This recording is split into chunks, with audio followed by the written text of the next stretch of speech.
उस रात सभी जानवर भोजन करके अपने बच्चों को लेकर अपने घरों में सोने चले जाते हैं।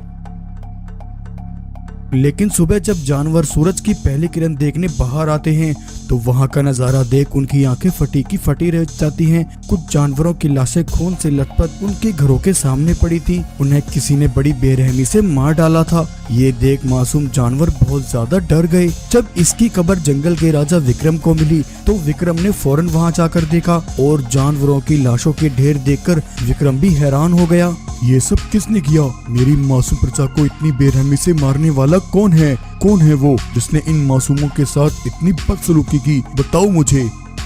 पता नहीं महाराज, हम कल रात भोजन करके अपने बच्चों को लेकर घरों में सोने चले गए, लेकिन सुबह जब उठकर देखा तो हमें अपनी आंखों पर विश्वास नहीं हुआ।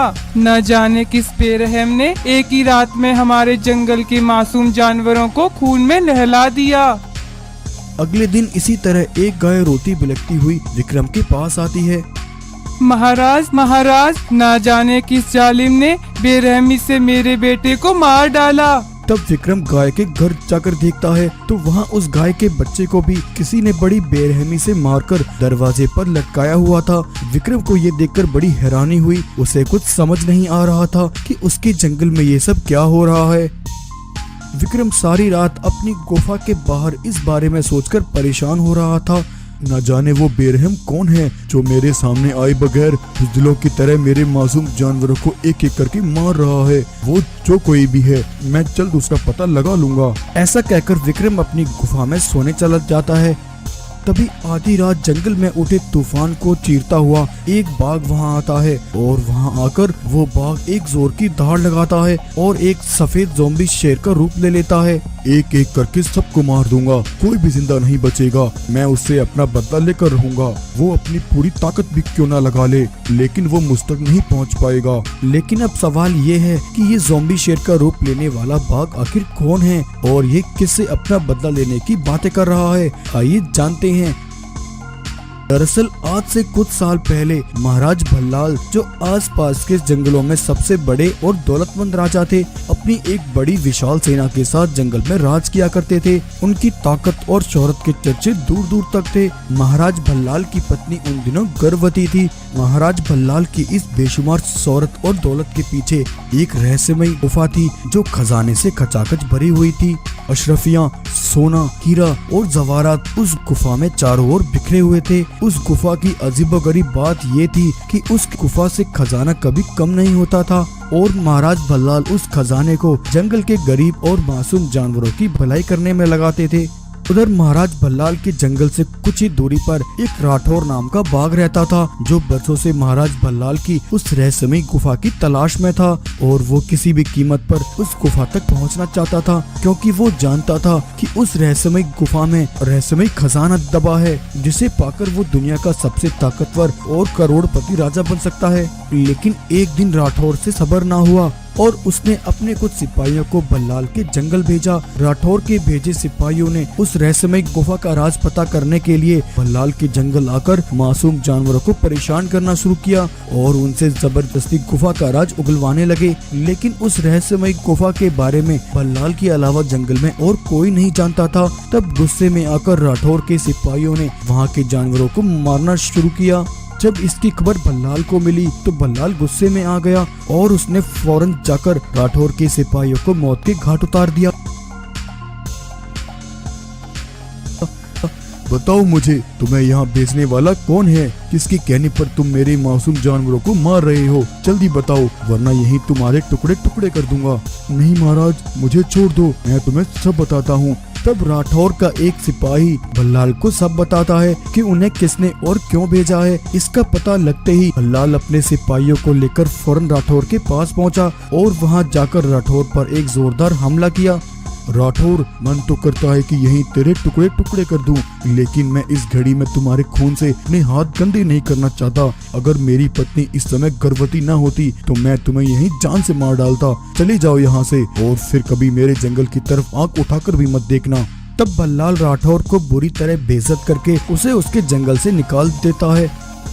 उधर कुछ दिनों बाद भल्लाल की पत्नी ने एक बेटे को जन्म दिया। भल्लाल ने अपने बेटे का नाम विक्रम रखा। विक्रम अब धीरे धीरे जवान हो रहा था। तब एक दिन भल्लाल ने अपने बेटे विक्रम को उस रहस्यमयी गुफा का राज बताया। लेकिन कुछ दिनों बाद ही विक्रम के माता पिता के साथ एक बहुत बड़ा हादसा हुआ और उस हादसे में महाराज भल्लाल और उसकी पत्नी मारे गए। माता पिता का साया उठ जाने से विक्रम अनाथ हो गया, लेकिन जैसे तैसे विक्रम ने खुद को संभाला और वो बड़ा हुआ।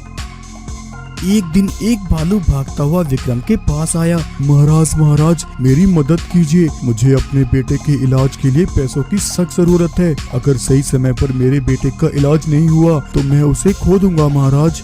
तब विक्रम भालू को उसके बेटे के इलाज के लिए ढेर सारा सोना और पैसे देता है, लेकिन विक्रम को भालू को ढेर सारे पैसे देते हुए दूर पत्थर के पीछे छुपा एक बाघ सिपाही देख लेता है। उधर दूसरी तरफ राठौर अपने अपमान से बहुत गुस्से में था और इतने वर्षों से वो बदले की आग में जल रहा था। तभी राठौर का वो सिपाही भागता हुआ उसके पास आया। महाराज, सालों से आप जिसकी तलाश में थे उसका राज वो जानता है और यही समय है उससे अपने अपमान का बदला लेने का। तब राठौर के सिपाही ने उसे सब बता दिया। भल्लाल, तू इस दुनिया में नहीं है तो क्या हुआ, मैं अपना बदला तेरी औलाद से पूरा करूंगा। मैं तेरी औलाद को कभी इस जंगल में पनपने नहीं दूंगा और उससे उस गुफा का राज निकलवा कर ही रहूंगा। ऐसा कहकर राठौर एक तांत्रिक के पास गया और उसने उस तांत्रिक से अपने लिए एक ऐसी शैतानी शक्ति मांगी जिसे पाकर उसके अंदर शैतानी शक्तियां आ सके और वो हर तरफ तबाही मचा सके। तब उस तांत्रिक ने राठौर को एक ऐसी शक्ति दी जिससे वो जब चाहे एक सफेद ज़ॉम्बी शेर का रूप ले सकता था। और इस तरह राठौर ने तांत्रिक से ज़ॉम्बी शेर की शक्तियां पाकर विक्रम के पिता से अपना बदला लेने के लिए उसके जंगल के मासूम जानवरों को मारना शुरू किया। उधर अब विक्रम ने उस हत्यारे को पकड़ने की ठान ली थी। विक्रम ने उस हत्यारे का पता लगाने के लिए अंधेरी रात में उसकी जासूसी की। तब उस रात विक्रम ने देखा कि राठौर बाघ उसके जंगल में आकर एक सफेद ज़ॉम्बी शेर का रूप लेता है। ये देख विक्रम हैरान हो गया और उसे सब समझ आ गया कि उसके मासूम जानवरों को बेरहमी के साथ मारने वाला राठौर बाघ ही है। तब अगले दिन विक्रम एक भालू को राठौर के पास भेजता है। राठौर महाराज, तुम्हें सालों से जिस गुफा की तलाश है, मैं उस गुफा का रास्ता जानता हूँ, चलो मेरे साथ। तब राठौर अपने सिपाहियों के साथ भालू के पीछे चल देता है और भालू ने राठौर को उसके सिपाहियों के साथ गुफा के अंदर भेज दिया। गुफा के अंदर का खजाना देखकर राठौर की आंखें चौंधिया गईं। इस गुफा की तलाश में मैं सालों से था, इसका पता बताने वाले को तो इनाम देना ही चाहिए। तभी गुफा के बाहर विक्रम वहां आता है। महाराज, आपके कहे मुताबिक मैंने राठौर और उसके सिपाहियों को गुफा में भेज दिया है। बहुत अच्छा भालू, जाओ राठौर जाओ, गुफा के अंदर बहुत खजाना है। अब तुम अपनी बाकी की बची जिंदगी भी इस गुफा के अंदर ही रहकर बिताना।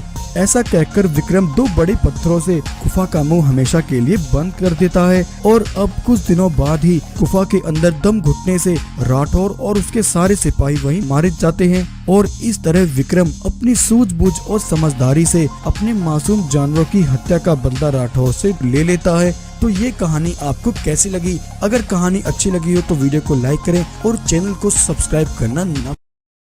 2 जून 1947 वृंदावन जंगल के इतिहास की वो तारीख जिस दिन समझौते की तारीख पर आजादी की नींव रखनी तय हुई। वृंदावन जंगल के महाराज बहादुर और स्कार के बीच बंटवारे की दस्तावेजों पर दस्तखत हुए और वृंदावन जंगल 2 हिस्सों में बंट गया। दूसरा हिस्सा बना गोरखपुर जंगल, जहाँ स्कार का राज चलता था। लेकिन इस बंटवारे में एक शर्त रखी गई जिसमें तबादला आबादी नहीं होगी, यानी कोई भी जानवर स्वतंत्र रूप से इन दोनों जंगल में से किसी भी जंगल में जाकर रह सकता है। लेकिन ऐसा नहीं हुआ। बड़ी तादाद में स्कार के सिपाही गोरखपुर जंगल में ऐलान करते हैं, सुनो सुनो सुनो, इस इलाके में रहने वाले सभी जानवरों को सूचित किया जाता है। आज शाम गोरखपुर रेलवे स्टेशन से एक स्पेशल गाड़ी वृंदावन जंगल की ओर रवाना होगी। तुम सभी अपना सामान का एक दस्ता बनाकर अपने साथ रखो और बाकी बचा हुआ सामान के साथ अपना नाम और पता लिखकर अपने घरों में रख दें। तुम सबका सामान अगली गाड़ी के साथ वृंदावन जंगल पहुँचा दिया जाएगा। ये गलत है, ये हमारे साथ ज्यादती है। स्कार की सरकार ने हमारे साथ धोखा किया है। फैसला तो यही हुआ था कि हम सब अपनी मर्जी से यहाँ रह सकते हैं। हाँ गाय बहन, लेकिन अब हालात और समय बदल चुका है, हमें यहाँ से जाना ही पड़ेगा। और इस तरह बड़ी संख्या में जानवर अपनी ही सरजमीन से बेघर होकर दर दर की ठोकरें खाने लगे। गोरखपुर में रहने वाले जानवर अपने बच्चों और सामान के साथ गोरखपुर रेलवे स्टेशन पर जमा हुए, लेकिन तभी बड़ी संख्या में स्कार के सिपाहियों ने वहां पहुंचकर जानवरों पर हमला कर दिया। सिपाहियों, किसी को मत छोड़ना, एक एक जानवर को मार डालो, कोई भी जिंदा नहीं बचना चाहिए।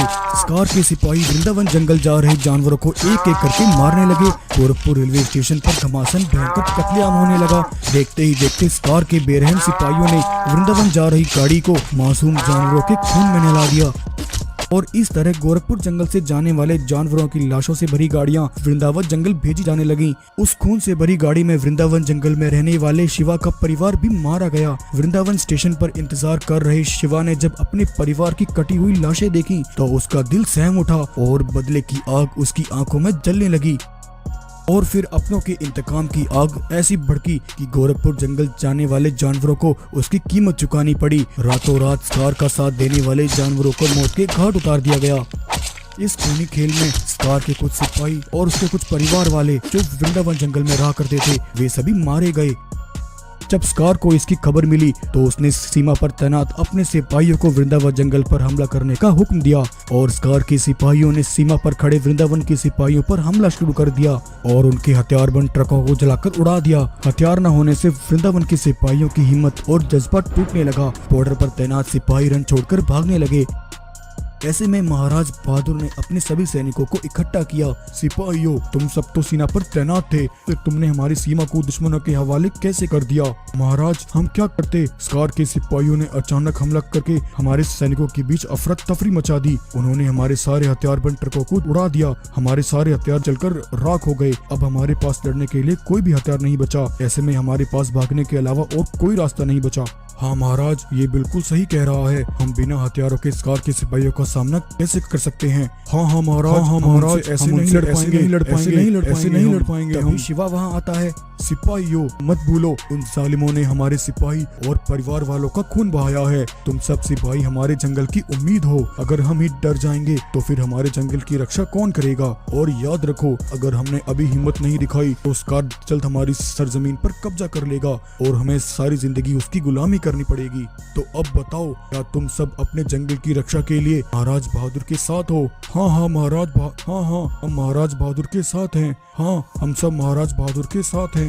शिवा, सीमा पर होने वाली लड़ाई में तुम मेरी सेना की बागडोर संभालोगे। मैं इसकी जिम्मेदारी तुम्हें सौंपता हूँ। उधर स्कार के सिपाही लगातार वृंदावन जंगल की ओर हमला कर रहे थे और वृंदावन की सीमा में घुसने की कोशिश कर रहे थे। लेकिन उधर इन सब खतरों से डरे बिना शिवा बहादुरी के साथ बहादुर के सैनिकों के साथ आगे बढ़ता जा रहा था। उसे देखकर ऐसा लग रहा था कि मानो आज बहादुर के सिपाही स्कार के साम्राज्य को दबाव बर्बाद कर देंगे। लेकिन इसी बीच बहादुर का एक सिपाही दुश्मन स्कार से जा मिला। मेरी बात कान खोल कर सुन लो, अगर मेरे सिपाहियों को कुछ हुआ तो याद रखना, मैं तुम्हें और तुम्हारे सारे परिवार को जिंदा जला दूंगा। मत भूलो कि तुम अब तक मेरे ही टुकड़ों पर पलते आए हो। नहीं महाराज, मैं आज भी आपके साथ हूँ। तो फिर मेरी बात ध्यान से सुनो, तुम्हें अपने सिपाहियों को फंसाना होगा। बहादुर की सेना कब, कैसे और किस वक्त हमारी सीमा में दाखिल होगी, इस सब की जानकारी तुम्हें मुझे लाकर देनी होगी, जिसके बदले में तुम्हें मुंह मांगी कीमत मिलेगी। और लड़ाई की ठीक एक रात पहले उस सिपाही ने स्कार को जाकर बहादुर की सिपाहियों की सारी रणनीतियां स्कार को जाकर बताई। उधर जब अगले दिन बहादुर के सिपाही स्कार के सिपाहियों को रोनते हुए गोरखपुर जंगल की सीमा में दाखिल हुए, तभी वो सभी स्कार के बिछाए जाल में फंस गए और स्कार के सिपाहियों द्वारा खोदी गई एक गहरी खाई में गिर गए और खाई में गिरने वाले उन सिपाहियों में बहादुर भी शामिल था। उधर शिवा भी स्कार के सिपाहियों से लड़ते हुए युद्ध में घायल हो गया। स्कार के सिपाहियों ने बहादुर और उसके साथ पकड़े गए सिपाहियों को कैद कर लिया और स्कार ने उन सबको अपना बंदी बना लिया। उधर कुछ घंटे बाद जब शिवा को होश आया तो वृंदावन जंगल के कुछ जानवर उसके चारों ओर उसे घेरे हुए थे। मैं कहाँ हूँ? मैं यहाँ कैसे आया? और महाराज बहादुर और उनके सिपाही, उन सबका क्या हुआ? तब जानवरों से शिवा को खबर मिली कि स्कार की सेना ने महाराज बहादुर और उनके साथ कई सिपाहियों को कैद कर लिया है। नहीं, ऐसा नहीं हो सकता, ये सब मेरी वजह से हुआ है। स्कार महाराज बहादुर और उनके सिपाहियों को नहीं छोड़ेगा। मुझे कुछ करना होगा, मुझे उन्हें बचाना होगा। अब शिवा वृंदावन के कुछ सिपाहियों का साथ लेकर महाराज बहादुर को स्कार की कैसे आजाद कराने की एक रणनीति बनाता है और आधी रात सीमा पर तैनात स्कार के हथियारबंद टैंकों और स्कार की सीमा की दीवारों पर उसने बम लगा दिए और अगली सुबह शिवा गोरखपुर की सीमा में घुसकर वहाँ के हुक्मरान स्कार के पास पहुँचा। स्कार, मैंने तुम्हारी सीमा पर तैनात तुम्हारे सारे हथियारबंद टैंकों में खतरनाक बम लगा दिए हैं जो मेरे एक इशारे पर कभी भी फट सकते हैं। अगर तुम ये विनाश नहीं चाहते तो इसी समय महाराज बहादुर और उनके साथ पकड़े गए सारे सिपाहियों को रिहा करो। शिवा की बात सुनकर स्कार डर गया और उसके सिपाहियों को छोड़ने के लिए मजबूर हो गया। स्कार ने बहादुर और उसके सिपाहियों को रिहा कर दिया और उधर शिवा ने उन विस्फोटक बम का रिमोट कंट्रोल स्कार को दे दिया और शिवा महाराज बहादुर और उनके सारे सिपाहियों को लेकर अपनी जंगल की सीमा में आ गया। लेकिन शिवा ने जो रिमोट कंट्रोल स्कार को दिया था वो नकली था। असली रिमोट कंट्रोल अभी भी शिवा के पास था। जब ये बात स्कार को पता लगी तो उसने गुस्से में आकर अपने सिपाहियों को लेकर वो सीमा की ओर बढ़ा। तभी मौका पाकर शिवा ने रिमोट कंट्रोल का बटन दबा दिया। उसके ऐसा करते ही स्कार के साथ उसके सारे सिपाही और उसके हथियारबंद टैंक सब जलकर तबाह हो गए। इस तरह शिवा ने अपनी बहादुरी दिखाते हुए जालिम स्कार और उसके सारे सिपाहियों को मौत के घाट उतार दिया। शिवा के इस काम की वृंदावन जंगल में बहुत जोरों शोरों से चर्चा होने लगी। महाराज बहादुर ने खुश होकर शिवा को अपनी सेना का कमांडर बना दिया और फिर उस दिन से शिवा ने वृंदावन जंगल की सेना में शामिल होकर अपनी जंगल की सेवा करनी शुरू की। तो दोस्तों, ये कहानी आपको कैसी लगी? अगर कहानी पसंद आई हो तो वीडियो को लाइक करें और ऐसी ही मजेदार कहानियाँ देखने के लिए हमारे चैनल को सब्सक्राइब करें।